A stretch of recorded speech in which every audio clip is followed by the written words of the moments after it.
Velkomin aftur í föstudagsþáttinn.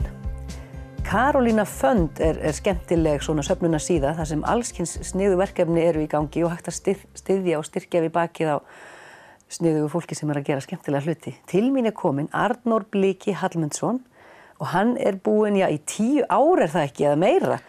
Ganga götur Akureyrar og velta fyrir þér húsum og sögum þeirra og blogga það.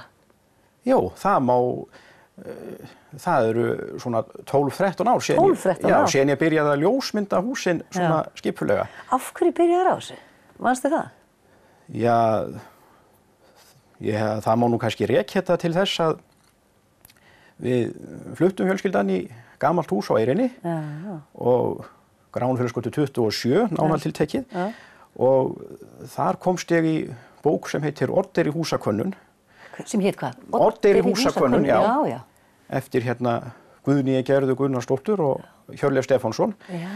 Og þar fékk ég bara áhuga á sem sagt gömlu húsinu kringum mig og ég þurfti alltaf að komast að því hvað voru gömul, hvernig þau voru byggð. Já.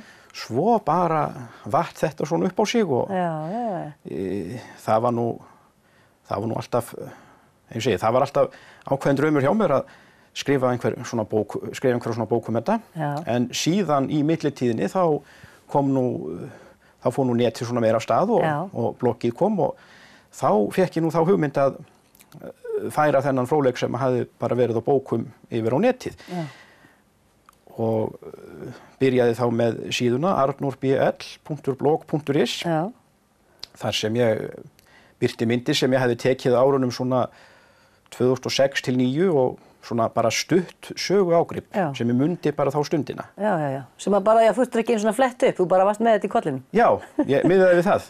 Og þetta var nú bara svona sem ég ætlaði að sjá til hvort ég myndi nenna. Þetta var sumar, 25. júní sem ég byrjaði á þessu og ég ætlaði svona að sjá til hvort ég myndi nenna þessu við veturinn. En ég enn að. Já. Er þetta ekki svolítið sniðugt þetta blogg? Þarna ertu rauninni með í staðinn fyrir að skrifa þetta í dagbókina, þá ertu með þarna blogg, þú getur fengið alls kyns athugasemdir eða hvað, hefur fólk verið duglegt að ekki kannski leiðrétta en koma með viðbótarfróðleik eða hvað? Já, það hefur alveg komið fyrir og ég svo sem tek það ekkert inn á mig þó það kom einhverjar þannig séð leiðréttingar. Það er ekki bara þitt besta mál? Já, og líka það er svo skemmtilegt með þetta að ég segi stundum að hvert einasta gamla hús var hægt að skrifa 3 mynda ritverk. Nákvæmlega. Það er alltaf hægt að komast að einhverju nýju og alltaf eitthvað nýtt sem að lesendur eða fólk utan á bæ svona hefur fram að færa. En það helst svona saga byggingarinnar eða þessar tækni hliðarallar eða það líka fólki sem hefur búið í húsunum? Það líka eitthvað, kemur það við sögu? Já, svona bara bæði og. Því sem ég reyna að svara á síðunni, það er fyrst hvenær það er byggt, hver byggði og svo svona einhver stutt. Efni kannski úr hverju? Já, stutt lýsing, timbur eða steinsteypa eða ersteinn sem er nú akureyrsku finning. Og síðan svona ef það hefur verið einhver verslun eða starfsemi eða skrifstofur í húsinu þá nefni ég það og eða svona hlutaði því að auðvitað margt sem verður auðvitað útundan. Já, þetta er svo langur tími því að húsin sem þú byrjaðir á, það ekki rétt hjá mér, voru byggð fyrir 1900. Já. Og þau eru þó nokkur, eða hvað? Þau eru, ég var einhvern tíma búin að setja þetta upp í Excel og finna það út að þau eru held ég eitthvað 70. 70 sem voru byggð fyrir 1900? Já, á Akureyri sem byggð fyrir 1900. Þú ert búin að gera þeim öllum skil, er það ekki, á blogginu? Svona svona stuttu máli. Já, einmitt. Svo færðir út kvíarnar og fórst að skoða húsin milli 1900 og 1940. Já, ég hef svona svolítið miðað við það 30-40 í umfjöllunni. En hvað nú í dag? Hver er staðan í dag? Ertu bara búið með öll húsin á Akureyri eða ertu komin nær okkur í tíma eða ertu bara komin út um allt? Já, ég hef svona haldið mig við, ég svona í, neðri brekkunni eða norður brekkunni eða ytri brekkunni eins og menn eru kallað. Já, en ég svona, það má segja, setja svona í forgang hús sem eru byggð fyrir 40 og þau eru nú býsna mörg. Á Karolínarfond ert þú að safna fyrir útgáfu bókar og þar einmitt takmarkaru þig sko, eða þú svona afmarkar svæðið milli Gils og Klappa. Já. Erum við að tala um Listagilið eða hvað? Já. Eða Grófargilið? Listagilið eða Grófargilið eða Kaupfélagsgilið. Og norður að Hamarkotsklöppum. Og hvaða klappir eru það fyrir ekki? Það eru klappirnar þar sem er hérna minnismerkið Landnemarnir. Er það eitthvað nálægt Hamarskotstúni? Já, hvort það er hálfu kílómetra á milli eða eitthvað þar um bil. Og þessi tiltekna klöpp sem í daglegu tali kallast Hamarkotsklöpp heitir runni Mylluklöpp eða Myllunef. Já.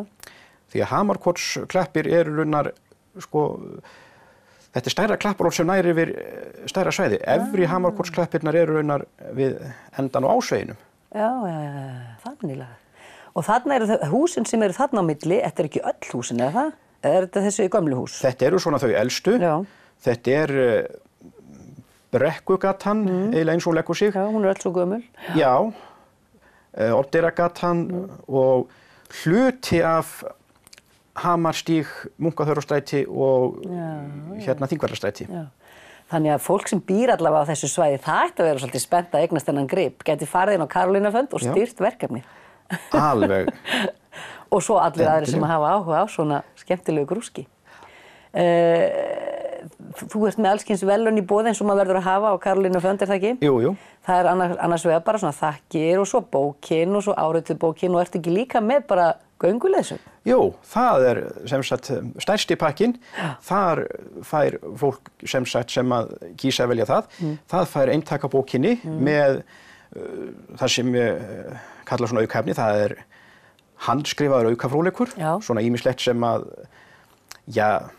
bæði bara frá mér sjálfum og líka eins sem að kannski svona hefur ekki fundist pláss í bókinni fyrir.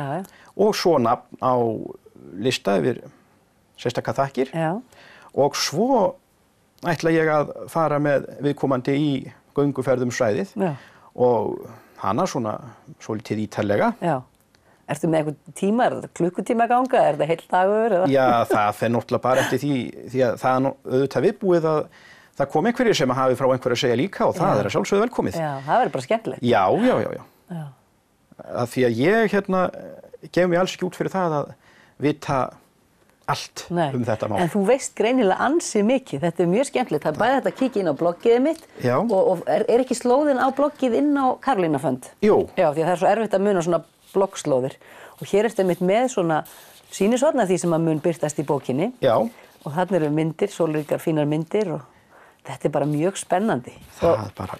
Heyrðu, kærar þakkir fyrir að koma í þáttinn, tíminn er að hleypa frá okkur. Og gangiði vel á Karolínarfond og bara vonast til að sjá þessa bók koma út. Hvenær myndi hún þá koma út? Sko, söfnunni lýkur í byrjun ágúst og ég þekki nú ekki hvað þetta prentferli tæki langan tíma. Nei. En í kjölfari, þegar og ef þú nærð þessari söfnun? Já, ef það næst. Setjum allt í gang. Það er bara meiningin. En svona kannski haust einhver tíman. Jafnvel jólin. Það gæti verið jólagjöfin í ár. Alveg klárlega. Takk kærlega fyrir komuna, Arnar Bliki. Takk fyrir að fá mig. Takk.